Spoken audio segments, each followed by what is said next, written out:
give more returns. Get more security and more interest on your fixed deposits from Sri Lanka's largest finance company, LMDtv Finance.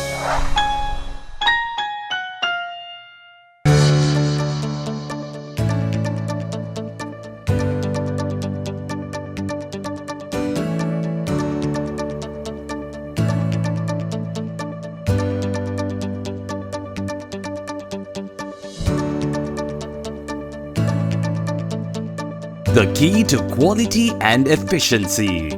Be a jewel. Professionalism is the jewel in the corporate crown. Refresh Sri Lanka for a civic-minded society in association with 99X. LMD, the voice of business.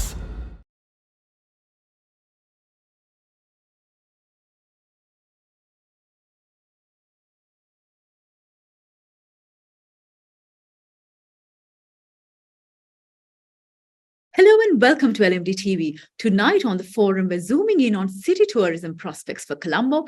And with us, we have the General Manager of ITC Ratnadipa Colombo, Sujeet Kumar.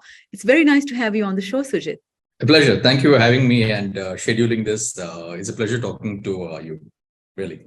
Let's start off our discussion talking about the prevailing state of hospitality in Sri Lanka, which, of course, as you know, has been affected by everything from the Easter bombings to the pandemic and now the economic crisis. What is your assessment of how the sector is looking like today if we focus mainly on city tourism? I'm happy to say that I'm no stranger to Sri Lanka. I've been coming here on work and otherwise since 2016.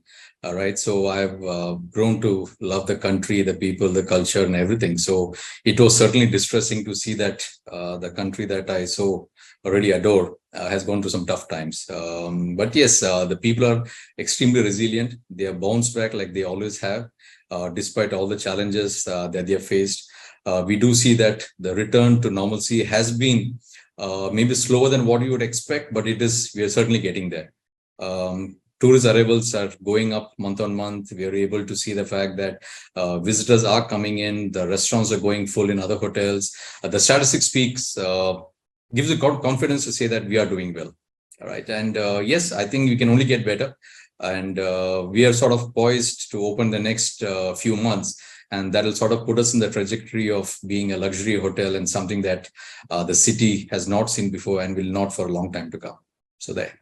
Sujeet, in your view, what are the main factors that you think attract foreign hotel chains to come here and set up in Colombo, again, focusing on city tourism? It's no surprise that, that international hotel chains are setting up shop here. I mean, Sri Lanka is a great destination. Colombo being the capital city, of course, would get called the lion's share of new business coming in. What would actually, I think, be interesting, why do hotels set up in Colombo is the fact that it's been on the map for quite some time. It's been on the top travel, like including Lonely Planet, to say that, destinations to go to. Colombo city has not had hotel chains coming up recently. The last one was, I think, 2017-18. But now we do have at least 3-4 big chains coming up. And the reason is that everyone sees the potential. Right. It is a commercial hub for sure, but it's got a lot more than just business that people come for. People come here for the nightlife, the casinos, the shopping. MICE is a huge segment that people want to come into the city for. Many reasons for people to come here and set up shop in the city itself. Moving on to a slightly different topic.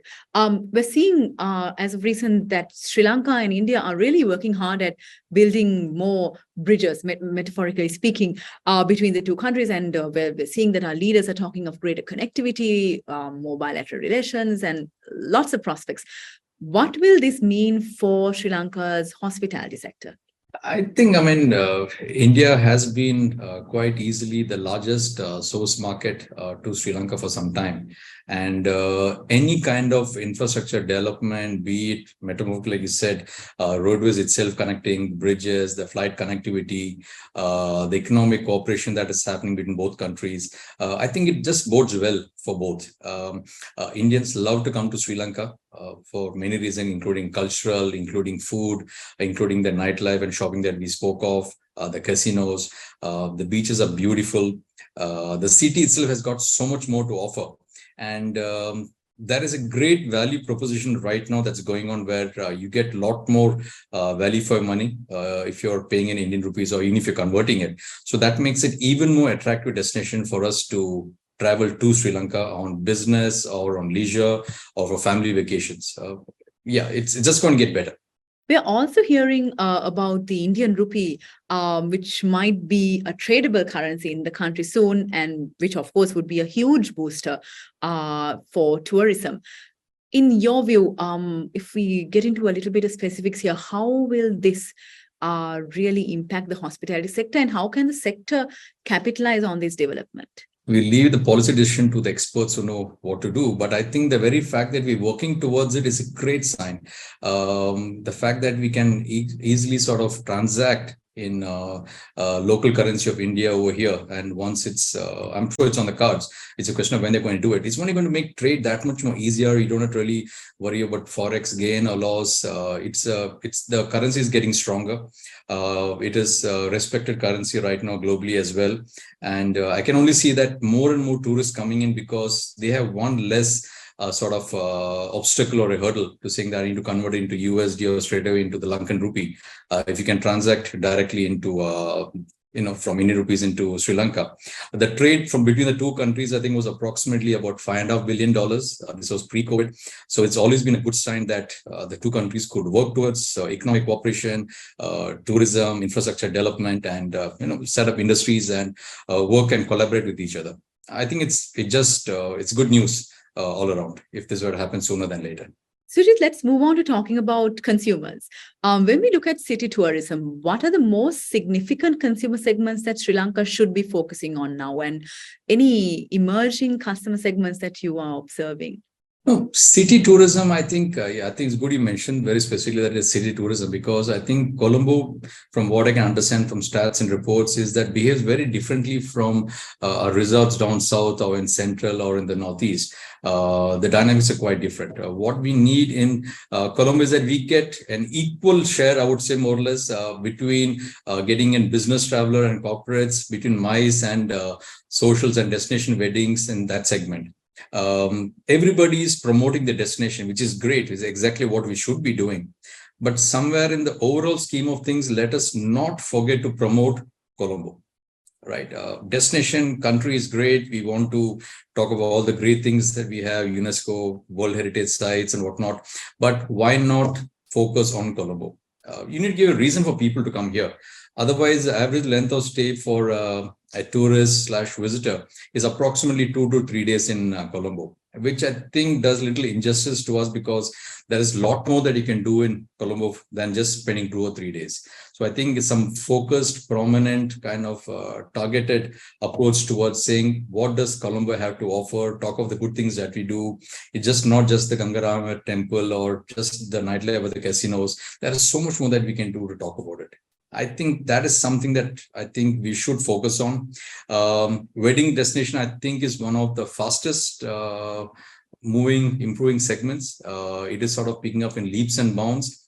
There is a great interest to have destination wedding in Sri Lanka, and Colombo is definitely part of that itinerary as well. So I think, yeah, and we can see from the international calendar for 23, we have quite a few conferences that are already being lined up. Talking of Colombo, when we look at infrastructure versus service quality, or offerings versus the warm hospitality that Sri Lanka is known for, how should hotels in Colombo really balance the many aspects that make this city the perfect hospitality package? It's always going to be a tightrope. I mean, do I trade some efficiency for hospitality? Do I be more friendly to guests, but take my own sweet time to get things delivered? It's always a tightrope, right? That's what happens in hotels. In a city hotel, people would expect you to be having great infrastructure. That's a given. A good infrastructure leads to efficiency. Efficiency leads to better quality of service and a happy consumer as well. Right, it's all tied in, and like you said, it is literally it's got to be balanced like the 4 legs of a table. You can't give prominence more to one than the other, then it doesn't work for the guest or for the team members or the industry itself. There is a direct link to service quality, and we see ourselves focusing on all 4 very importantly to make sure we keep the balance, look after guests. A happy guest is more likely to come back, and the word of mouth gain that you would get cannot be undermined. It's time to take a short break, but we'll soon return to talk more about city tourism. Display your brand message on digital screens at prime locations. The largest digital advertising network in Sri Lanka. Emerging media. You're mobile, and so are we. Gets me going. Grab the Lite 87 app at the Apple App Store or Google Play now. 87.8 and 87.6 island-wide. Lite 87.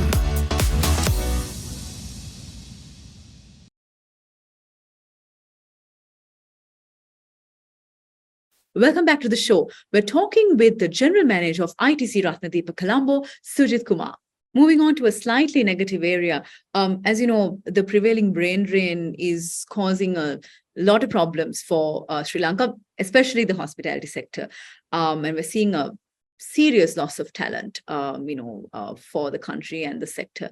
What are your recommendations on how Sri Lanka can actually overcome the challenges of losing out skilled labor and of course all the challenges that will be posed to the sector by the shortage of labor that we're seeing? I think we need to have slightly short to midterm kind of outlook for this. Yes, that has certainly been a brain drain in the sense that the best of Sri Lankan talent has gone to the Middle East. A lot of people have gone in the last couple of years, maybe because of the economic crisis or during pre-COVID when they had to come back. They all gone back because business has picked up in other parts of the world. So that is something that we're constantly going to be grappling with. We do see the fact that this is going to be the time for us to be hiring the best talent to bring back to Sri Lanka when my hotel is opening. So much so that we did a very successful 3-city tour of the Middle East last month. We had gone to Dubai, Abu Dhabi, and Doha to try and recruit Sri Lankans, make an offer to them, and get them back to their home country. And it was successful. There was a lot of interest. We had quite a few people who had applied for it. We have selected by giving them a spot offers, and they'll all be joining back in the next couple of months. This kind of a reverse migration is something that has not been done as much earlier, but I'm firmly convinced that people do want to come back home. We need to give them a good opportunity. We need to give them a reason to come back. And if they see that back home, if people are able to look after them, give them a good hotel, career, good package, there's no reason why people will not come back to us. But yes, it is definitely a challenge to try and retain them as long as we can. But this is one step towards getting people back, which is what we should try to do. Let's definitely hope that we give people a reason to come back and come back soon.